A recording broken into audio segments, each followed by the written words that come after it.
শুভ দুপুর বন্ধুরা, আজকের ব্লগটা আমি শুরু করলাম ঠাকুরঘর থেকে। অবশ্যই তোমাদেরকে সাথে নিয়ে।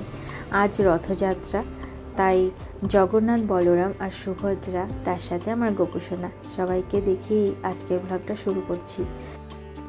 সকালে ঘুম থেকে উঠে যা যা কাজকর্ম করার সবই করে নিয়েছি, রান্না করেছি, স্নান করেছি। স্নান করে চলে এসেছি ঠাকুর ঘরে।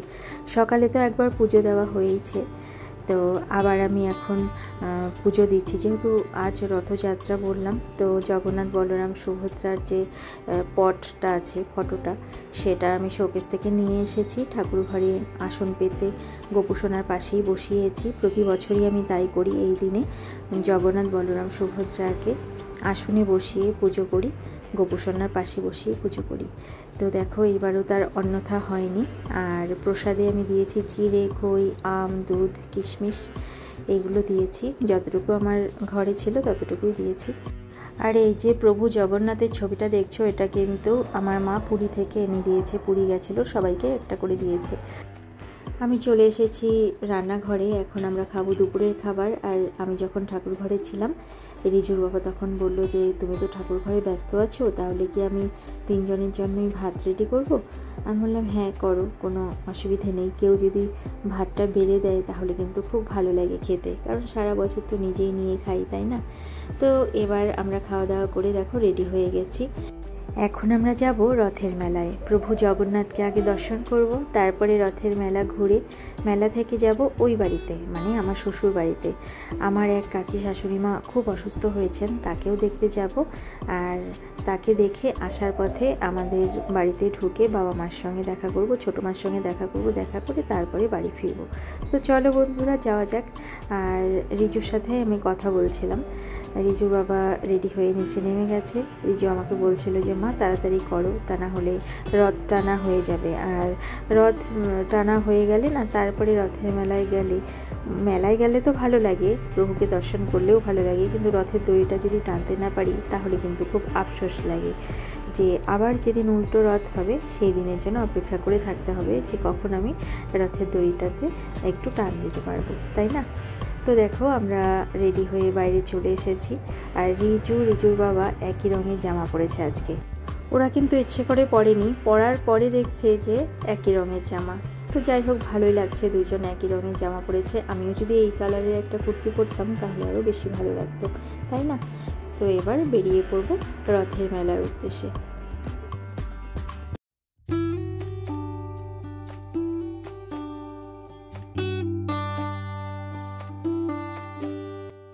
বাড়ি থেকে বেরিয়ে দেখো চলে এসেছি, এই যে রথ যাচ্ছে এইদিকে, জগন্নাথের রথ। তো ভালোই হয়েছে, ভাগ্যটা ভালো যে রথ টানতে পারলাম। দড়িটাকে ছুঁয়ে একটু টানলাম রথ, রিজুও টানলো, ওর বাবাও টানলো। তো এই রথটা আমাদের বাড়ির একদম কাছে দিয়েই যায়, আমাদের বাড়ি থেকে বের হয়ে পরের রাস্তাটা, মেইন রোডটা। তো আমরা কোনো বছর, আমি বিশেষ করে কোনো বছর এই রথটা টানতে পারি না, এই রথটা একটু আগে চলে যায়। জানি না এবছর একটু দেরি হয়েছে রথটা যেতে সম্ভবত, আর নয় আমরাই বাড়ি থেকে আগে বেরিয়েছি।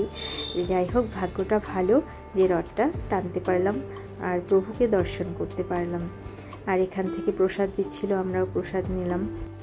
অন্যবার রথের সময় কিন্তু বৃষ্টি হয়, আগে তো খুবই বৃষ্টি থাকতো, টানা বৃষ্টি নেমে থাকতো, ছোটোবেলায় দেখতাম। তো আস্তে আস্তে দেখি বৃষ্টির পরিমাণটা তো কমেই গেছে, কিন্তু রথের সময় বা রথের দিন কিন্তু বৃষ্টি হয়। এবারই অন্যরকম দেখলাম, বৃষ্টি হলো না, হালকা একটু বৃষ্টি হয়েছিল, ও রাস্তাও ভেজেনি এমন বৃষ্টি হয়েছে। দেখেছো, বোঝা যাচ্ছে যে বৃষ্টি হয়েছে। ও 2-1 ফোঁটা বৃষ্টি পড়েছিল। রথের দিন নাকি বৃষ্টি হয়, তো সেই কারণেই হয়তো হয়েছিল। আর আকাশটা দেখো কত পরিষ্কার, বৃষ্টির ছিটে ফোঁটাও নেই। আর প্রচণ্ড রোদ উঠেছিল আজকে, আর এত গরম কি বলবো, প্রচণ্ড গরম। এখন আমরা যাচ্ছি কালীবাড়ি, আমাদের বাড়ির সামনে যে রথটা গেল বাড়ির সামনে দিয়ে, এটা তো ওইদিকে চলে গেল। আমরা এখন যোগমায়া কালীবাড়িতে যে রথটা আসে, ওখানে অনেকগুলো রথ আসে, তো সেখানে এবার যাব। আর সেখানে মেলা বসে, রথের মেলা।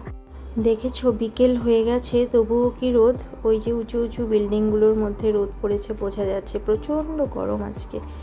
আর এই যে প্রথমেই একটা রথ দেখতে পেলাম, এটা হয়তো কোনো বাড়ির রথ টেনে নিয়ে যাচ্ছে। ঠাকুরের এখানে যোগমায়া কালীবাড়ির এখানে নিয়ে এসেছিল, আবার ফেরত নিয়ে যাচ্ছে বাড়ির থেকে। আর এই যে একটা ছোট্ট রথ, আর এই ছোট্ট রথটা যিনি টানছেন তাকে যদি তোমরা দেখো তাহলে তো আরও ভালো লাগবে তোমাদের। দেখতে পেয়েছো ওই যে সাদা রঙের একটা জামা পরে রথের দড়িটা ধরে আগে আগে যাচ্ছে, আর পেছনে হয়তো ওর বাড়ির লোক রথটাকে ঠেলে নিয়ে যাচ্ছে।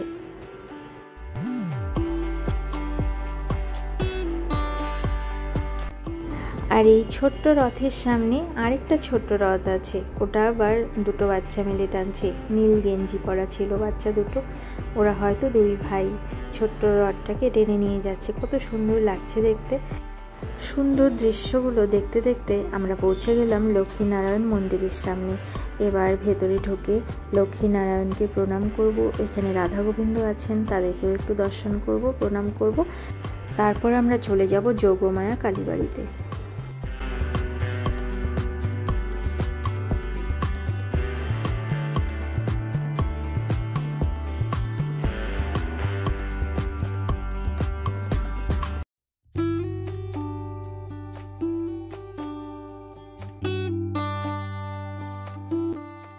মন্দির থেকে বের হয়ে আমরা কালীবাড়ির দিকে যাচ্ছি। আর এই যে দেখো এখানকার আরেকটা রথ, এই রথে চিনি কলা দিচ্ছে সবাই। রিজুকে বললাম তুমিও দাও চিনি কলা প্রসাদ।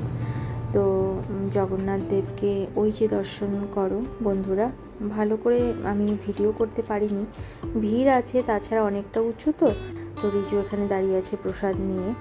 এই যে পুরোহিত মশাই এখানে আছেন, প্রসাদটা ওখানে দিবে জগন্নাথকে। তারপরে আবার সেখান থেকে প্রসাদ বানিয়ে রিজুকে দিয়েছে হাতে। এবার আমরা যাব মন্দিরের দিকে।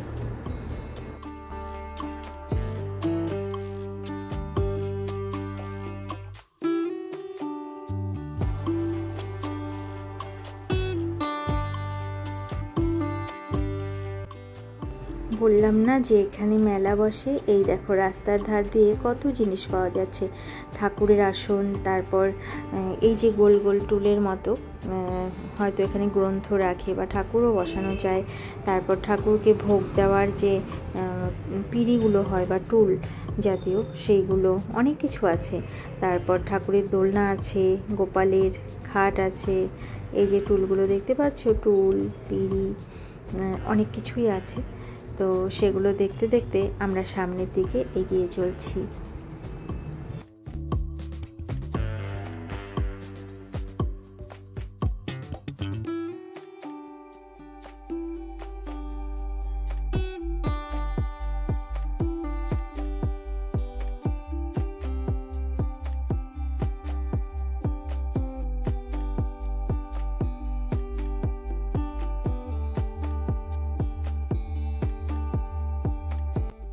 এখন আমরা মন্দিরের একদম কাছে চলে এসেছি। আর এখানেও আরেকটা রথ আছে, জগন্নাথ বলরাম সুভদ্রা বসে আছেন রথের মাঝখানে। ওই যে দেখো, দেখিয়ে দিচ্ছি একটু কাছে করে ক্যামেরাটা, কত সুন্দর লাগছে, কি সুন্দর সাজিয়েছে রথটা, তাই না?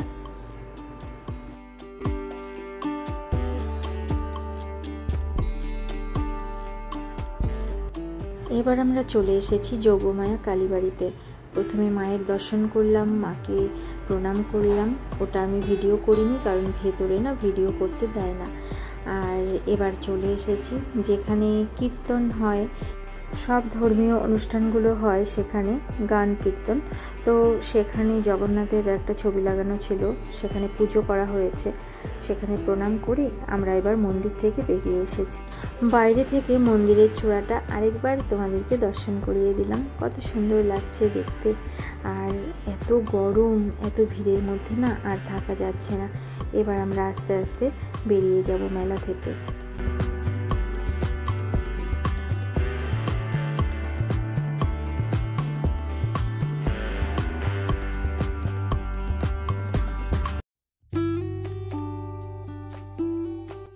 মন্দিরে ঢোকার সময় আমি খেয়াল করেছিলাম এই যে পয়সা রাখার যে ভাঁড়গুলো, সেগুলো পাওয়া যাচ্ছে এখানে। তো সেগুলো দেখে আমার খুব ভালো লেগেছিল, মনে মনে ভেবেছিলাম যাওয়ার সময় একটা নিয়ে যাব। এই দোকানটাতে চলে এলাম, জিনিসগুলো বেশ ভালো দেখতে। এখান থেকে একটা পছন্দ করে আমি পয়সার ভার নিয়ে যাব। পয়সা রাখি বা না রাখি সেটা আমি সুন্দর করে সাজিয়ে ঘরে রেখে দেব। ছোটোবেলা থেকেই এই পয়সার ভারগুলো না কিনতে আমার ভীষণ ভালো লাগে। আগে মায়ের কাছে বায়না করে শিব মেলা থেকে কিনে নিয়ে আসতাম। প্রতি বছর একটা করে কিনতাম, পয়সা জমাতাম, আবার ভেঙে ফেলতাম, আবার পরের বছর আরেকটা কিনতাম।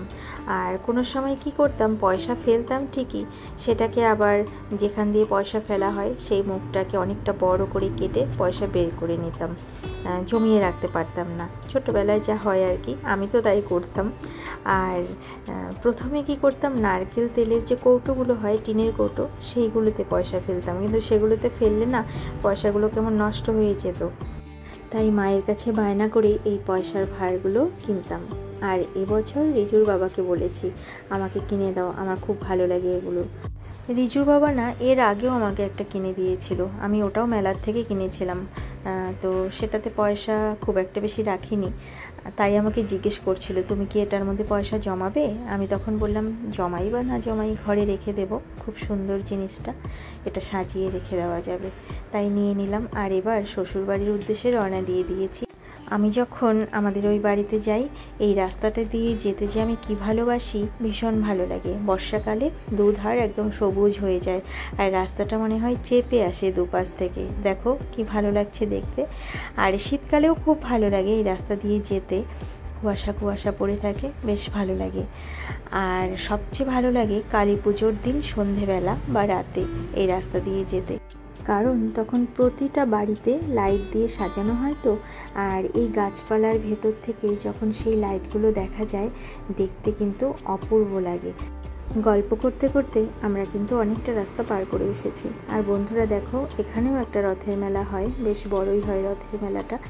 এখন তো লোকজন অত ভিড় নেই লোকজনের, একটু পরে কিন্তু সেখানে একদম রাস্তা পার হওয়া যাবে না, এত ভিড় হয়ে যাবে। আর আমরা চলে এসেছি আমার শ্বশুরবাড়ির সামনেই যে বাজারটা, সেখানে। এখান থেকে বাড়ির জন্য একটু জিলিপি নিয়ে নিচ্ছি। আর বন্ধুরা, আজকের মতো ব্লগটা আমি এখানেই শেষ করছি। আবার অন্য কোনো দিন অন্য কোনো নতুন ব্লগ নিয়ে তোমাদের সামনে হাজির হয়ে যাব। ততক্ষণের জন্য তোমরা ভালো থেকো, সুস্থ থেকো আর হাসি খুশি থেকো। আমার এই ব্লগটা যদি তোমাদের ভালো লেগে থাকে তাহলে একটা লাইক করে দিও। আজকের মতো এখানেই আসছি, ভালো থেকো তোমরা সবাই।